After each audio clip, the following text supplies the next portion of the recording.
How to transfer or rollover to a self-directed IRA. IRA rollover versus transfer.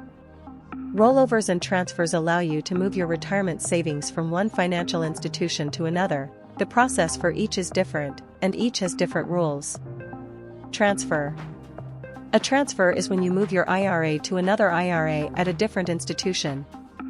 In the case of a transfer, funds or assets are sent between institutions, from the previous custodian or trust company to the new one.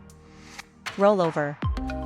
A rollover occurs when you move retirement funds from an employer-sponsored plan like a 401k to an IRA. This is why it's also called a rollover IRA.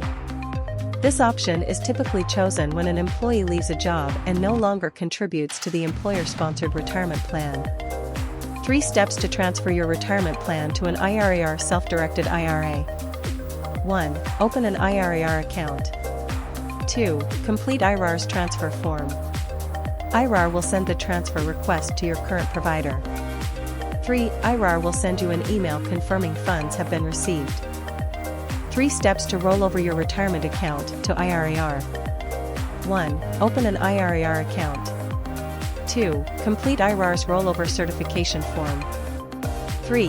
Contact your employer's plan administrator to move the account. You will need to complete their forms, providing them with your IRA new account number, to initiate this process. IRA will notify you when the account funds and/or assets have been received.